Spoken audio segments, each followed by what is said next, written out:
Hey student, I'm Vatsala Singh, your English teacher. Today we will read chapter 2 Children at Work. It is from your English supplementary book.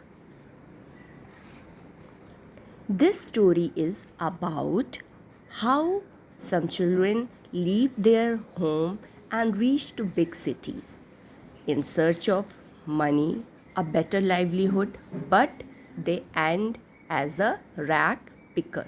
Okay, so let's read the chapter.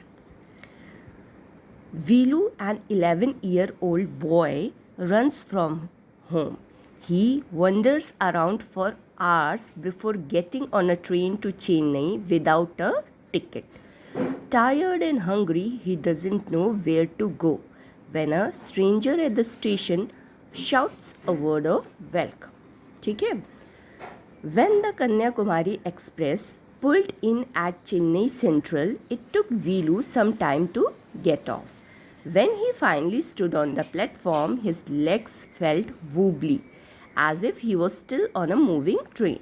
तो वीलू नाम का एक लड़का चेन्नई पहुंचता है और वो train से उतरता है. उसके पैर काँप रहे होते हैं और उसे ऐसे लग रहा होता है कि वो अभी भी ट्रेन में बैठा है.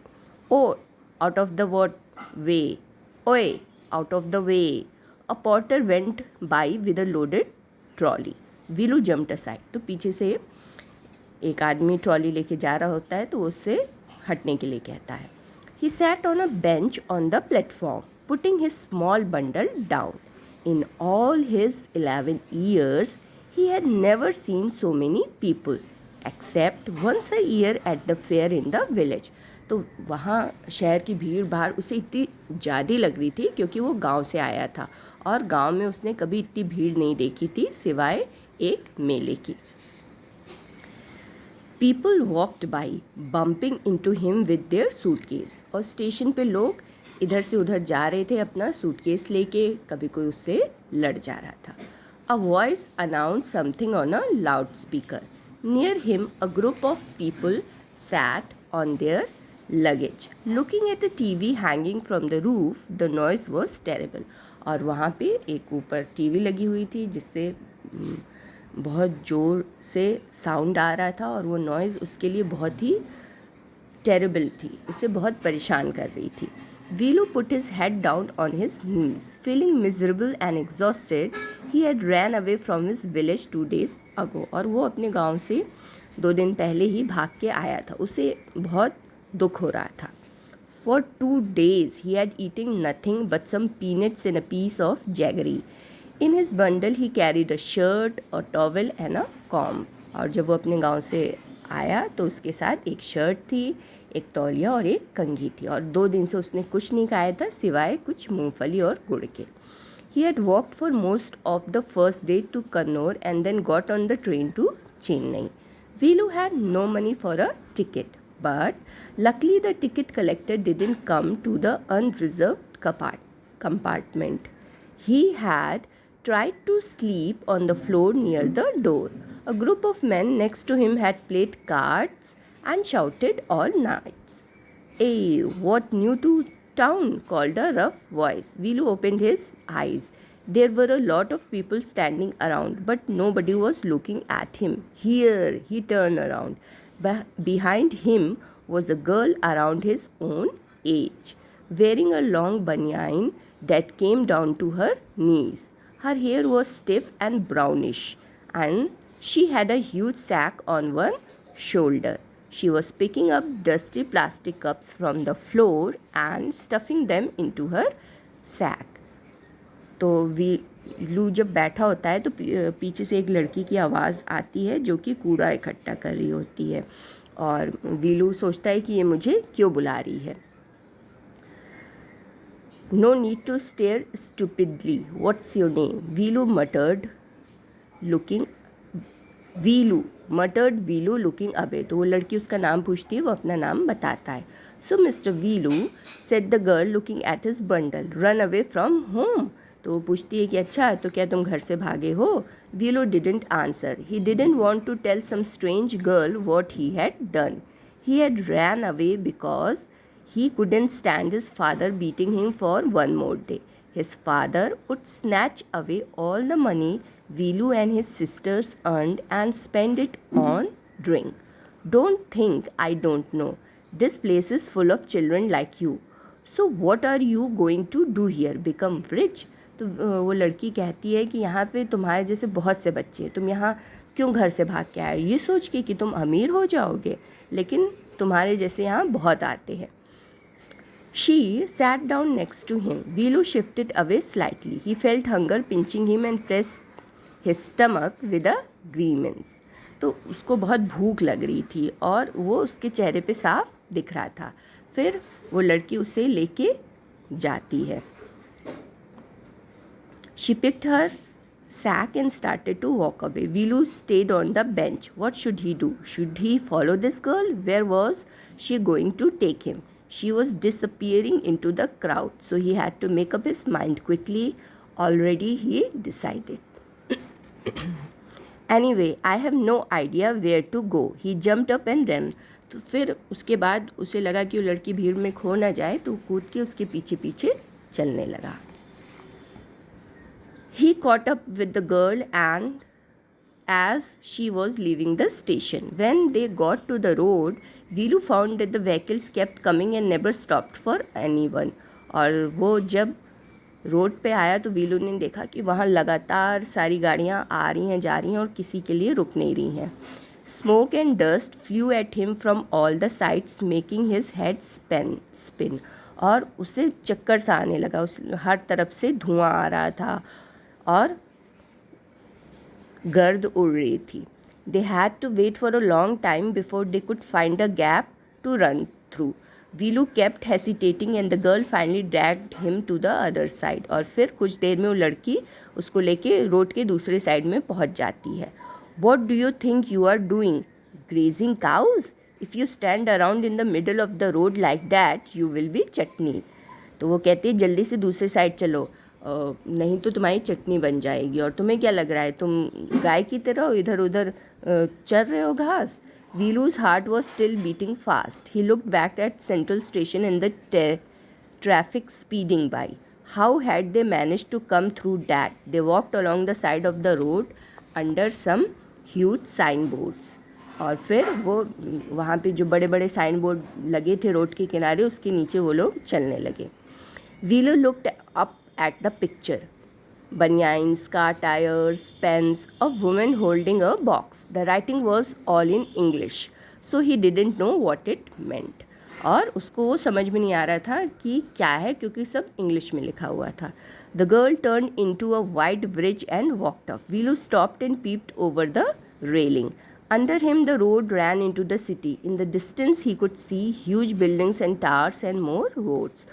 Or see that big building with the wall around it? If you are not careful, you will be soon counting bars. फिर वो लड़की जो होती है उसको दिखाती है, देखो वो जेल है, सेंट्रल जेल है, अगर तुम कुछ गलत करोगे तो तुम वहाँ पे पहुँच जाओगे. तो वीलू को समझ में नहीं आता है कि क्या होगा. Meanwhile, the girl was already heading down the bridge with the sack on her shoulder. What was in it? He had seen her putting plastic cups into it at the station. What are you carrying in that bag? Things, bottles, paper.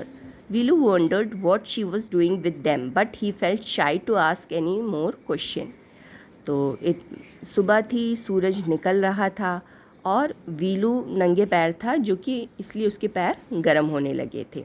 It was not like walking on a mud road. और वो गांव की तरह मिट्टी की road नहीं थी, वो कंक्रीट की रोड थी जो कि गर्म हो गई थी और उसकी वजह से उसके पैर जल रहे थे, उससे पसीना हो रहा था और वो छाँव में चलने लगा. लेकिन वो लड़की इतनी तेज़ जा रही थी कि वो बिना भूखे प्यासे वो कब तक उसका पीछा करता. After almost an hour of walking, they stopped in front of a big building. Shri Rajrajeshwari Prasanna Kalyana Mandap, read Vilu slowly. A sign with letters made of flowers said, Groom J.V. Vinian, Bride Rani. Vilu started at the big cars parked outside. One of the cars had a flower garland and rose tapped in. फिर क्या होता है कि वो शादी के मंडप के बाहर पहुंचते हैं और वहाँ पे एक कार बहुत अच्छे से सजी हुई होती है, दूल्हे दुल्हन का नाम लिखा होता है, कम ऑन। तो वो लड़की उसको अंदर बुलाती है। Are we going to eat here आज Veelu looking at the huge hall and the people inside. Hope said the girl shaking her thumb under her nose. She led him behind the hall. There was a big garbage bin overflowing with rubbish. फिर वो वहाँ उसे ले जाती है, वहाँ पे एक बहुत बड़ा सा कूड़ेदान होता है जिसमें से वो इतना भरा होता है कि सब सामान बाहर गिर रहा होता है। 2 goats were standing on the pile fighting for a banana leaf. A cloud of flies. तो वहाँ बहुत गंदगी होती है, 2 बकरियाँ होती हैं जो कि केले का पत्ता खा रही होती हैं और खींच रही होती हैं। वहाँ से जो लड़की होती है वो एक बनाना उठाती है और वीलू को देती है कि लो खा लो, ये तुम्हारा खाना है। और ये देख के वीलू को बहुत शौक लगता है कि क्या वो कूड़े से उठा के खाना खाएगा। तो कहता है छी, मैं क्या कुत्ता हूँ जो यहाँ डस्टबिन से खाऊंगा, और वो नहीं छूता है। तो जो लड़की होती है फिर उसे उठा के एक वड़ा देती है और कहती है अरे खा लो, तुम्हें बहुत भूखे हो और तुम्हें कहाँ से खाना मिलेगा। I told you I will find you something to eat. Don't think I have money to buy food for. तो वही समझाती कि मेरे पास इतने पैसे नहीं कि तुम्हें ख़रीद के खिलाऊं, अब ये जो मिल रहा है इसे खाओ। Vilu hesitated but his stomach squeezed him again. He gulped down the banana and vada. His stomach felt better immediately. He could have eaten at least 10 times more, but the girl could find only one more banana which she ate herself. तो वो उसे बहुत भूख लग रही थी वीलू को, और वो और भी खा सकता था लेकिन उसे और कुछ मिला नहीं। एक केला और था जो कि लड़की ने खुद ही खा लिया। It's too early, they have only eaten tiffin. If you are still hungry you will have to wait for them to finish lunch. You can wait if you want, I have to work, I am going ship. तो लड़की ने कहा कि देखो अभी शादी हो रही है और यहाँ तुम इंतज़ार करो, जब वो लोग खाना खा लेंगे तो तुम्हें और भी हो सकता है खाने को मिले, लेकिन मुझे काम पे जाना है इसलिए मैं तो अब जाऊँगी। वीलू panic. He realized that if the girl left him, he had no idea where he was and what to do. तो वीलू डर गया कि अगर ये लड़की चली जाएगी तो मैं यहाँ क्या करूँगा, मैं तो कुछ जानता नहीं हूँ। तो he did not even know the girl's name. What is your name? He asked, hurrying behind her. She stopped and turned around. Oh, so you have been following me around without even knowing my name? Jaya, I'm not following you. What then? Who got you food? Can I come with you? Where are you going? Come if you want. This bag is full. I have to go home to get another one. तो लड़की कहती है कि मेरा नाम जया है और तुम आ जाओ मेरे साथ, ये मेरा जो बैग है, झोला जिसमें मैं सब कूड़े में से सामान बीन रही हूँ, ये भर गया है और मुझे घर जाके दूसरा लाना है। फिर Jaya and Veelu walked along the roads for half an hour until they came to a bridge across a dirty trickle of water. We are in Triplicane now. See, that's a Buckingham Canal, said Jaya. Vilu stared. This was a canal. Near some puddles of water was a row of strangers' huts he had never seen. फिर वो उसे दिखाती है कि देखो हम लोग यहाँ पे पहुँच गए हैं, ये कैनाल है, बड़ा सा नाला है। और उसने देखा कि ये नाला है, गांव में तो बड़े बड़े नाले होते थे और वहाँ पे एक थोड़ा सा पानी बह रहा था, उसी को वो नाला कह रही थी।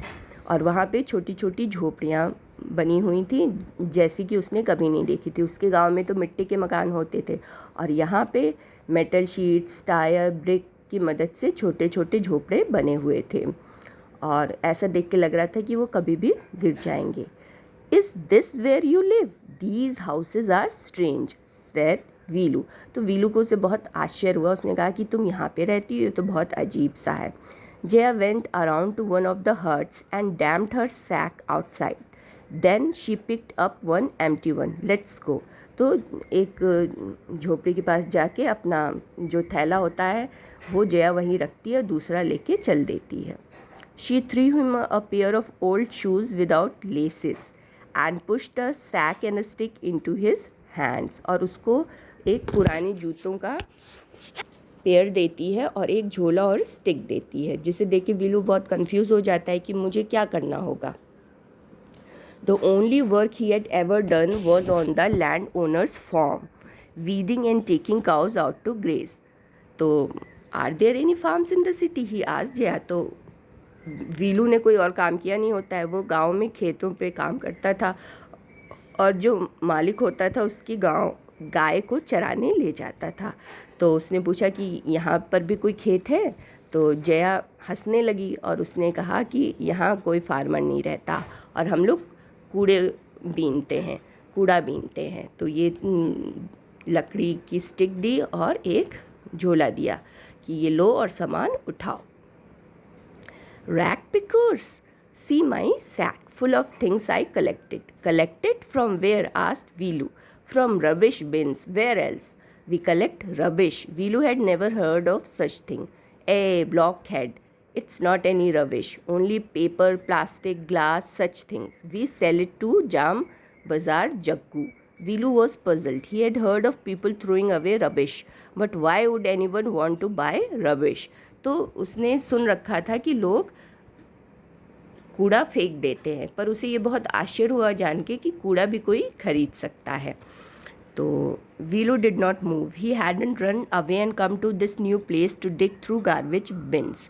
Jaya poked at him with her stick. तो वीलू चलने को तैयार नहीं था, लेकिन जया ने कहा कि उठो और अपने काम पे लग जाओ, नहीं तो कोई और ले लेगा। Don't just stand here posing, big hero. I'm trying to help you. Who filled your stomach today? Veelu scratched his head and shied.